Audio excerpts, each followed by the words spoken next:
8-year-old Whitney Porter's father is Michael Porter, the man arrested for the murder of Kelsey Briggs. Michelle Spain, Whitney's mother, tells us Whitney was living with her father the day Kelsey died. She's seen the baby in the stretcher. She's seen people falling out crying. She's seen how they were reacting at the hospital. Michelle, who has visitation rights, says she's never had hesitations about Whitney living with her father. She even recently found one of Whitney's journals. She had a lot of entries in there about her dad and how her dad would do stuff with her and Kelsey, the little girl that's now dead. It was all good stuff. Whitney was taken into DHS custody last Thursday. DHS tells us it's standard procedure to take siblings into custody during ongoing investigations like this one. Michelle says she was able to visit Whitney for 3 days. We got to see her from 3:30 to 5:30 and from 7 to 9. But her visit on Monday was cut short, and she was told visits must be supervised. Which we were okay with that. Anything to see Whitney will do. So I'd call DHS all day, one day, trying to get a hold of someone. Never would get a call back. She did see Whitney briefly one more time, but now this mother is frustrated. I just wanted to come home. Because no one can answer when she'll see Whitney again. And she needs her mom at this time. She needs family. She just lost her stepsister. I don't know if she knows about her dad, but she needs to be with family and people that love her. News 5's Terry Watkins has a report created by the Oklahoma Commission on Children and Youth. She joins us now live. And Terry, does this report hold someone or some agency responsible for Kelsey's death? No, it does not. But for the first time in all of this report, and now one we've gotten from the Department of Human Services just within the last hour, details out the visits of doctors, the doctors' reports, the reports to social workers. We're going to take you back in time as the report does, all the way back to January 10th. Kelsey Smith-Briggs, 2 years, 9 months, and 13 days old when she died. We're talking about the last 9 months and 13 days. And it started January 10th. A physician reported that the bruises on Kelsey were non-accidental and the result of abuse. January 17th, DHS is contacted. The person making the report says there are bruises on Kelsey's face, bottom, and abrasions on her bottom and neck. February 3rd, the report says the mother admitted to spanking Kelsey on the diaper and her hand, but denied having seen the bruises reported. February 23rd, the Lincoln County District Attorney files court documents saying the juvenile has been physically abused as evidenced by bruising and abrasions on her buttocks, thigh, lower back, and face. On April 14th, a new allegation. It says Kelsey reportedly had a sprained ankle and had bruising on her right and left arm and lower back. On April 25th, a DHS worker reports that when she visited Kelsey, she whimpered and would not walk or crawl. DHS staff recommended that the mother take the child to the emergency room right away. DHS was notified by the emergency room that Kelsey had bilateral fractures on her left and right tibia, her legs, the casts, the pictures that would tug at the heart. So we asked the people who are the watchdog, the Commission on Children and Youth. Did the system fail?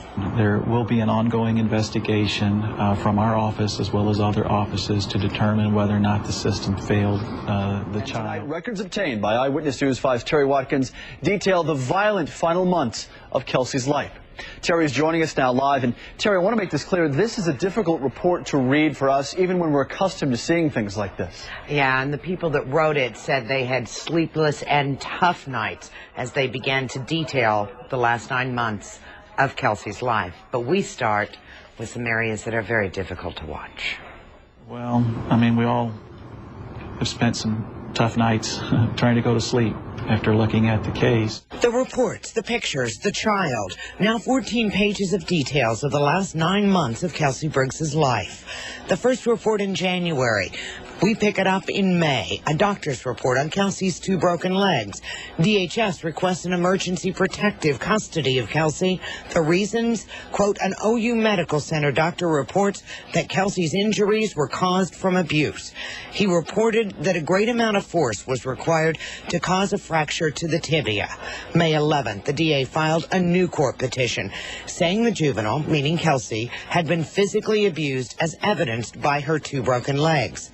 August 24th, Child Welfare says that Kelsey was demonstrating self-injurious behavior and night terrors. That earlier, Kelsey was involved in a car accident. And on August 23rd, Kelsey was refusing food. On October 11th, a DHS worker makes a house visit to Kelsey between noon and 1:30. She notes a small purple bruise on Kelsey the size of a nickel and a Band-Aid on one of her fingers. Later that night, still October 11th, the report says Kelsey is taken to Prague Hospital because she was not breathing. The family stated the child may have suffered a seizure. She later died. I think we'll have to wait for the district attorney and the court to tell us exactly what happened on that last day. And for 9 months, DHS, the courts, and the doctors were all involved in Kelsey's life. Now, the Commission on Children and Youth and the Department of Human Services will have to determine whether or not the system failed Kelsey. What are Kelsey's grandparents saying? They still have questions, Jessica, and they know that Kelsey was abused according to the documents here, but they wonder who did it and is there more than one person to blame. After 2 years, 9 months, and 13 days, Kelsey's life was taken away. You know, this has been a very difficult time. Nobody ever expects to use the word murder in their own family. Photographs, along with court documents, say Kelsey was abused, including a time when she had 2 broken legs. Documents still aren't clear who caused the injuries. She pointed her finger to me. I knew she was okay when I gave her to her. We just knew that she was being injured by someone, and usually while she was with her mother. It's an issue that has divided families and the town of Meeker. I know one person stated that they felt bad they hadn't said something before because they knew the family and they grew up with a family.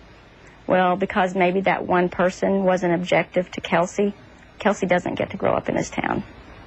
So it's not about the people in this town, it's still about Kelsey. Kelsey's stepfather, Michael Porter, has been charged with murder and is the only person arrested. I think her mother should have protected her better. I hope there are more arrests. I think Kelsey deserves that. This case is still open. In fact, today, OSBI investigators were back in town trying to figure out if any other arrests will still come. For Ray Dawn and Lance, the smiles didn't last. The two had already filed for divorce when Ray Dawn found out she was pregnant.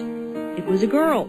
Kelsey Shelton Smith-Briggs was born 3 days after Christmas back in 2002. When Kelsey began her terrible twos, Dad was in the military and Mom was dating Mike Porter. January 17, 2005, DHS received its first complaint and called the bruises and broken collarbone abuse against Ray Dawn, saying Mom's stories the night of the incident were conflicting and she denied seeing the bruises on Kelsey. A week later, Kelsey went to live with Lance's parents, Royce and Kathy Briggs. March 11th, Ray Dawn was given unsupervised visits, as long as Michael Porter is not in the home. On March 24th, DHS got another call. This time, DHS says Kelsey couldn't talk well enough to explain how she got the bruises, but she didn't say Mom had hurt her. So they recommended supervised visits to prevent further injuries to Kelsey. A month later, Kelsey's legs were broken.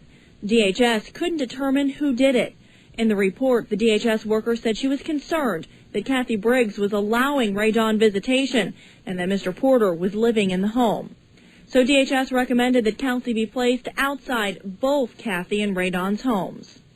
4 days later, DHS was called on another bruise, this time to the nose. Ray Dawn says Kelsey was elbowed. On May 3, 2005, Kelsey was taken into DHS custody and went to live with her grandma on Ray Dawn's side. A week later, the court appointed a CASA worker to investigate the case independently. The next day in court, the district attorney filed a petition saying Kelsey's 2 broken legs are evidence she has been abused. The mother and paternal grandmother either perpetrated the acts of abuse or failed to protect. June 1st, Kelsey's CASA worker recommended she should be returned to her mother's custody, but asked for a 90-day review due to having the case for such a short time. On June 14th, Judge Craig Key heard 13 witnesses and placed Kelsey with Ray Dawn. On August 24th, the caseworker says Kelsey has been exhibiting self-injurious behaviors. She had been in a car accident and was refusing food. Almost 10 months to the day, October 11th at 1:30 in the afternoon, the worker at the house noticed Kelsey had a small purple bruise about the size of a nickel, and a Band-Aid on one finger. 2 hours later, Kelsey died.